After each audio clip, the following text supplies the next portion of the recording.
أعوذ بالله من الشيطان الرجيم بسم الله الرحمن الرحيم وللمطلقات متاع بالمعروف حقا على المتقين كذلك يبين الله لكم آياته لعلكم تعقلون صدق اللہ العظیم۔ حاضرین و ناظرین، یہ درس نمبر 165 ہے۔ سورہ بقرہ کی 2 آیتوں کی تلاوت کی گئی، آیت نمبر 241 اور 242۔ وللمطلقات، اور طلاق دی ہوئی عورتوں کے لیے، متاع بالمعروف، فائدہ پہنچانا ہے اچھے طریقے سے، حقا علی المتقین، یہ ضروری قرار دیا گیا ہے متقیوں پر، کذالک، اسی طرح، یبین اللہ، اللہ تعالیٰ تمہیں بیان کرتا ہے، آیاتہ، اپنی آیات، لعلکم تعقلون، تاکہ تم سمجھو۔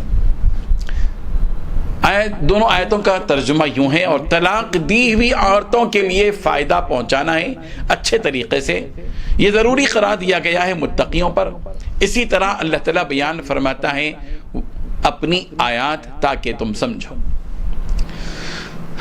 بزرگان محترم، سورہ بقرہ کی آیت نمبر 236 میں مطلقہ عورتوں کو کچھ خرچ دے دینے کا حکم دیا گیا تھا کہ اپنی حیثیت کے مطابق کچھ بھی دے دیا جائے، اور محسنین پر احسان کرنے والوں کے لیے حق ہے، اچھا سلوک کرنے والے کے لیے، انہیں احسان کرنے والوں کے لیے یہ ایک حق ہے، ایک ذمہ داری ہے۔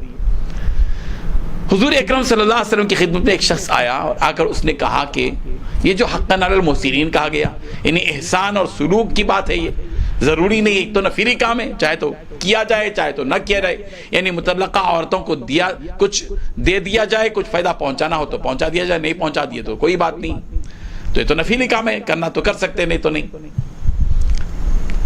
تو اس وقت میں قرآن مجید کی آیت نازل ہوئی اور حقاً علی المحسنین کی بجائے حقاً علی المتقین بتایا کہ یہ متقیوں پر حق ہے، یعنی کہا گیا کہ یہ ضروری قرار دیا گیا ہے متقیوں پر۔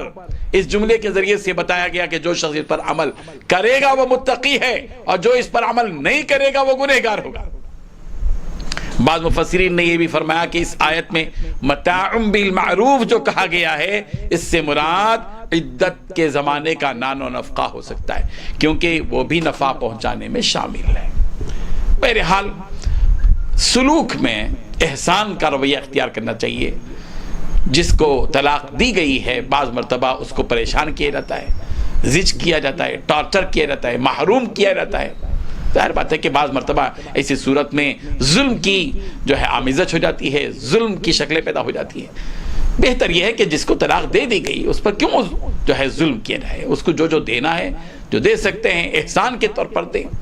آخر وہ بیوی ہی رہی ایک زمانے کے اندر، اس کے ساتھ اس قدر برا برتاؤ کیا کرنا نامناسب ہے جو ظلم کی حد تک پہنچے۔